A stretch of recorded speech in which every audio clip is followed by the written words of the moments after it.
दोस्तों, मेरा नाम धनंजय है। मैं कहानियाँ सुनाता हूँ। देश, विदेश के लेखक और लेखिकाओं द्वारा लिखी गई उनकी प्रसिद्ध कहानियाँ। आज जो मैं कहानी सुनाने जा रहा हूँ, वह कहानी एक लोक कथा संग्रह की कहानियाँ हैं।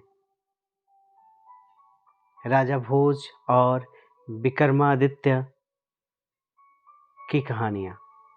कथाओं को ऑडियो के माध्यम से सुनाऊंगा। आज का कहानी का शीर्षक है सिंहासन बतीसी। सिंहासन बतीसी का मैं परिचय आपको पहले ऑलरेडी दे चुका हूँ। बहुत समय पहले राजा भोज उज्जैन नगर पर राज्य करते थे। राजा भोज आदर्शवादी, सामाजिक एवं धार्मिक प्रवृत्ति के न्यायप्रिय राजा थे। समस्त प्रजा उनके राज्य में सुखी एवं संपन्न थी। संपूर्ण भारतवर्ष में उनकी प्रसिद्धि दूर दूर तक फैली हुई थी। उन्हीं के समय से चली आ रही कहावत कहाँ राजा भोज और कहाँ गंगू तेली आज भी जनसाधारण को प्रभावित करती है। उज्जैन नगरी में कुम्हारों की एक चर्चित बस्ती थी। इस बस्ती के कुम्हार मिट्टी से आकर्षक और मनमोहक बर्तन बनाते थे। उनके द्वारा बनाए बर्तनों और आश्चर्यजनक कार्यों को दूसरे राज्यों में बड़ी ही सम्मानपूर्वक देखा जाता था। यही कारण था कि इस बस्ती के सभी कुम्हार संपन्न और सम्मानित थे। कुम्हारों की इस बस्ती के आसपास मिट्टी के छोटे बड़े टीले थे, जिनकी मिट्टी बड़ी सुगंधित और चिकनी थी। राजा भोज के शासनकाल में प्रत्येक व्यक्ति संपन्न एवं सुखी थे। कृषि भी होती थी और किसी भी प्रकार की कोई कमी न थी। इसी बस्ती में कई वर्षों से एक गरड़िया भी काम करता था, जिसका नाम सूरजभान था। सूरजभान के घर से कुछ ही दूरी पर उसका एक घनिष्ठ मित्र रहता था। दोनों पड़ोसी होने के साथ साथ एक दूसरे से इतना प्यार करते थे कि एक दूसरे के लिए अपनी जान तक दे सकते थे। लेकिन एक बार उनके छोटे बच्चों के माध्यम झगड़े को लेकर दोनों में अनबन हो गई। दोनों की दोस्ती दुश्मनी में बदल चुकी थी। लेकिन सूरजभान ने अच्छे अवसर की तलाश कर फिर से दोस्ती का सहज बना दिया। लेकिन दूसरे गांव का एक व्यक्ति उनकी दोस्ती से नफरत करता था और उनकी दोस्ती तोड़वाना चाहता था, किंतु उससे कोई मौका नहीं मिल रहा था। सूरजभान और उसके दोस्त को उस व्यक्ति के ईर्ष्यालु स्वभाव की कोई परवाह नहीं थी। वे दोनों 10-10 आदमियों पर भारी पड़ सकते थे। दोनों बड़े आराम से गांव के आसपास के क्षेत्रों के लोगों को पशुओं को चराया करते थे। एक दिन कुम्हार जब मिट्टी खोद रहा था तो मजबूत ईंट, मूर्तियां और घर गृहस्थी का बहुत सारा सामान निकल आया। समस्त राज्य में यही चर्चा थी कि कभी वहां किसी राजा का दरबार था। वह महल भयानक भूकंप के कारण देखते ही देखते तबाह हो गया था। धीरे धीरे इस मिट्टी के ऊंचे टीले पर कुम्हारों ने अपनी बस्ती बना ली। इसका मुख्य कारण यहाँ की चिकनी और लोचदार मिट्टी थी। सूरजभान का एक लड़का था जिसका नाम चंद्रभान था।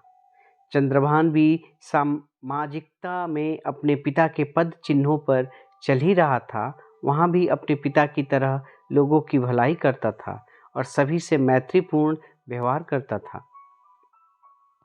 जब लोग टीले की खुदाई करके उसमें मिलने वाले सामान को उठाकर ले जाने की कोशिश करते तो चंद्रभान उस सामान के बारे में कहता कि धरती माँ से प्राप्त वस्तुओं पर जनता का समान अधिकार है।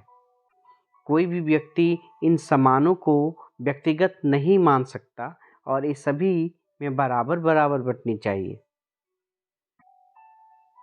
लोग उसकी बातों का उपहास उड़ाते थे और मूर्ख कहकर उस पर हँसते थे। चंद्रभान शरीर में तो कमज़ोर था, किंतु दिमागी ताकत में वह किसी से कम नहीं था। वह प्रत्येक दिन टीले पर जाता था और लोगों को खुदाई में मिलने वाले सभी सामानों को बराबर बराबर हिस्से में बाँटता। धीरे धीरे लोग उसका सम्मान करने लगे। उसका यह स्वभाव देखकर कुछ लोग स्वार्थवश उससे नफ़रत करने लगे। कुछ लोग कभी कभी उससे नज़रें बचाकर टीले से मिट्टी खोदकर मूल्यवान वस्तुओं की चोरी जैसे कार्य भी कर लेते थे। मगर सबसे बड़ी आश्चर्य की बात यह होती थी कि जब चंद्रभान को चोरी से खुदाई करने वाले लोग का पता चलता था तो वह उन लोगों से सामान वापस लेकर सामान का पुनः बंटवारा कर देता था।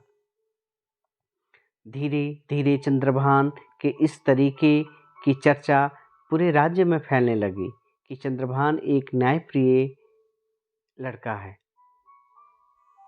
गांव के समस्त लोगों ने उसको अधिक सम्मान देना शुरू कर दिया। चंद्रभान की सभी बातें ज्ञान ध्यान की होती थी।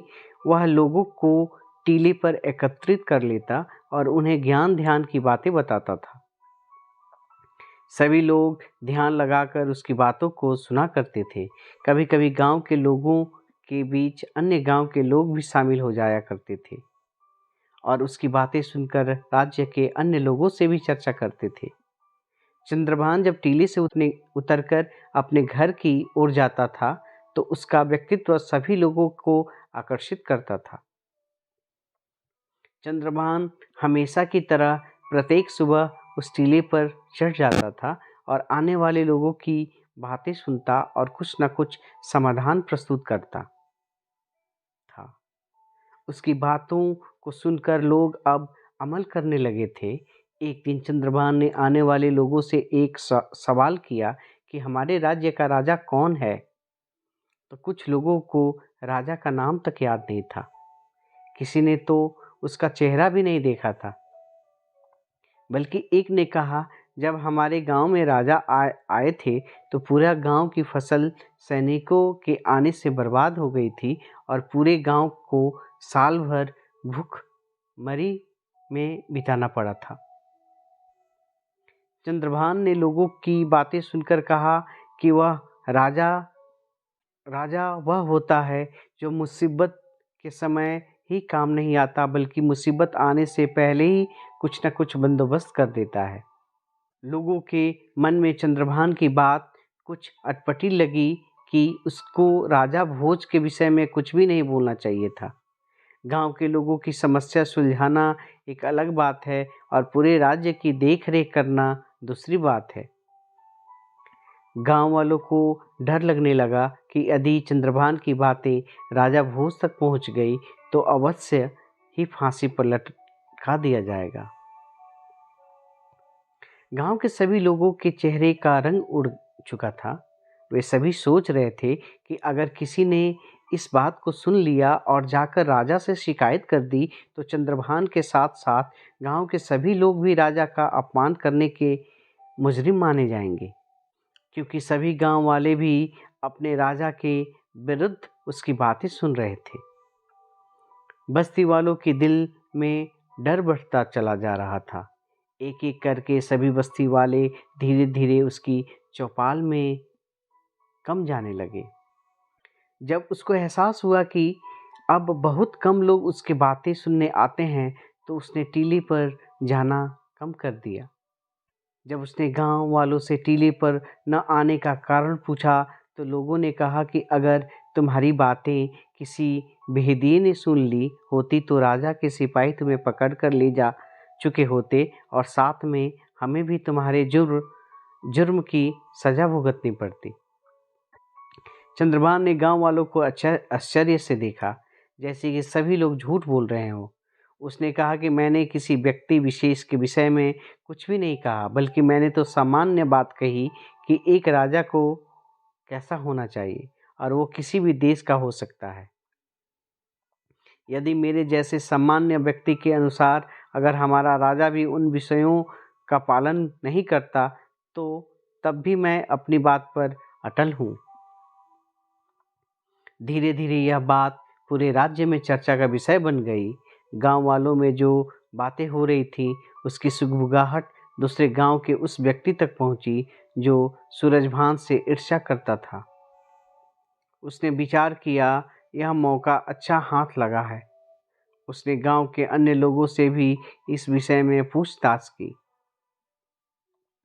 उसने सोचा कि सूरजभान से बदला लेने का इससे अच्छा अवसर और कोई नहीं हो सकता है। अगले दिन उसने सारा काम छोड़कर दोपहर के समय चंद्रभान के टीले पर बैठे हुए देखा। वह टीले पर गांव वालों से बात कर रहा था। उसने देखा कि चंद्रभान दो लोगों के आपसी झगड़े निपटा रहा था। दोनों का झगड़ा एक बकरी को लेकर था। उस बकरी पर दो लोग अपना अपना अधिकार जमाने का प्रयास कर रहे थे। चंद्रभान टीले पर बैठे बैठे ही उनकी समस्या सुन रहा था। व्यक्तियों की समस्या हल करते हुए उसने ऐसा न्याय किया जिसे देख सुनकर लोगों की होश उड़ गए। उनमें से एक व्यक्ति खुशी खुशी अपनी बकरी लेकर चला गया और दूसरा व्यक्ति चंद्रभान के न्याय से संतुष्ट था। यह एक उलझा हुआ मामला था। गांव वालों में किसी का भी दिमाग काम नहीं कर रहा था, लेकिन चंद्रभान ने असली दावेदार को आसानी से पहचान लिया। उसने अगले दिन पड़ोसियों के बीच एक बच्चे को लेकर हुए विवाद को निपटाते हुए देखा। उसी बीच चंद्रभान के न्याय की तारीफ सभी गांव वाले कर रहे थे। जब कुछ ही दिनों में चंद्रभान का नाम दूर दूर तक फैला, तो उससे दूसरे गांव का व्यक्ति और अधिक परेशान हो उठा कि चंद्रभान की चर्चा दूर दूर तक फैल चुकी थी। एक दिन उसने मौका पाकर राजा भोज से शिकायत कर दी, हे राजा भोज, सूरजभान का लड़का स्वयं अपने आप को राजा मानकर प्रजा की समस्याओं का निदान कर रहा है। महाराज, वह आपके लिए अपशब्दों का भी प्रयोग कर रहा है।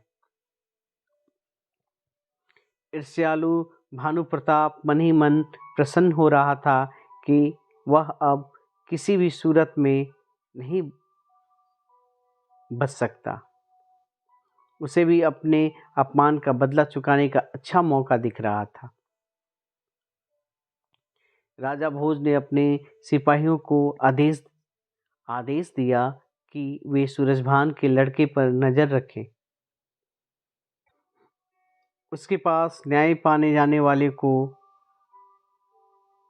राजा भोज ने अपने सिपाहियों को आदेश दिया कि वे सूरजभान के लड़के पर नजर रखें।